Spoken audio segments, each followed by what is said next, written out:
সত্য এবং ন্যায়ের পথে থেকে আগামী দিন আমাদের চলতে হবে। আমি এই সুরদালাবাসীদেরকে বলতে শুধু নয়, এই সুরখালী ইউনিয়ন শুধু নয়, আমার এই ভটিয়াঘাটা 7 number Amirpur union, 6 number Baliadanga union, 5 number Bhandargarh union, 4 number Surkhali union,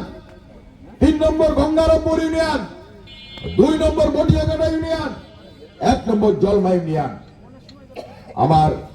দাগবের Sudarkhali union, দাগবের Kamarkhola union, Tildanga union, Pankhali union, Collegeganj union,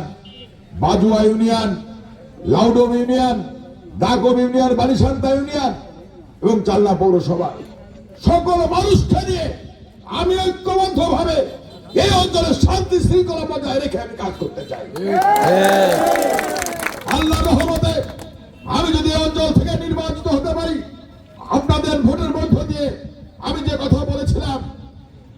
আগের দিন, আমি বটিয়াঘাটা বাজারে যে কথাগুলো বলেছিলাম যে আমাদের এই অঞ্চলে ভাঙন কবলিত অঞ্চল, এই অঞ্চলে বেড়িবাঁধ নির্মাণ করতে হবে এবং নদী খনন, এই যে শৈলবাড়ির যে ওই অঞ্চলে হাজার হাজার মানুষ পানিবন্দী জলবন্দী হয়ে আছেন, ওইখানে নদী খনন করে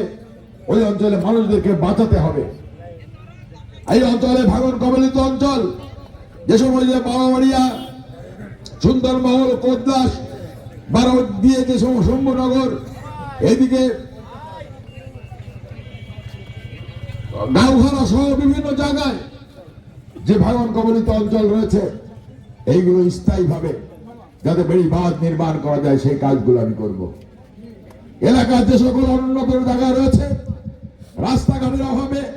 মানুষ, আমাদের কাকিমা, বৌদি, দিদি মারা চলাফেরা করতে সমস্যা হয়,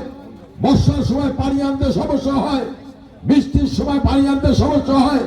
আমার ছোট ভাই বোনেরা স্কুল কলেজে যেতে পারে না, তাদের সমস্যা হয়।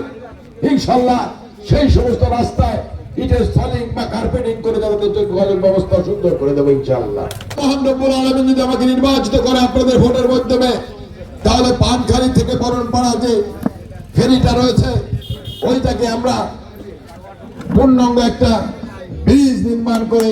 2 উপজেলাবাসীকে একত্রিত করে দেবো ইনশাআল্লাহ। আমি 5 ইউনিয়নে বলেছি যে ওইখানে শহীদ রাষ্ট্রপতি জিয়াউর রহমানের শাসন আমলে একটা থানা করার জন্য জায়গা বরাদ্দ ছিল, ওই জায়গাটায় আমরা ওই 5 ইউনিয়নের জন্য একটা আইন শৃঙ্খলা বাহিনী থানা প্রতিষ্ঠা করবো ইনশাআল্লাহ। আপনারা আমার জন্য দোয়া করবেন, আমি যেন আপনাদের ভোটের মধ্য দিয়ে নির্বাচিত হয়ে আমার পার্টির অ্যাক্টিং চেয়ারম্যান, তাকে যে আমি কথা দিয়েছি যে আপনারা আমাকে ভোট দিতে চান, আপনারা ভোট আমাকে দেবেন এবং আমি নির্বাচিত হয়ে তাদের কাছে, আমার পার্টির ভারপ্রাপ্ত চেয়ারম্যানের কাছে আপনাদের সকলকে আমি তাকে নিয়ে যাব যে আপনারা আমাকে ভোট দিয়েছেন, বাদ মনে করি ইনশাআল্লাহ। মোল্লার মতন,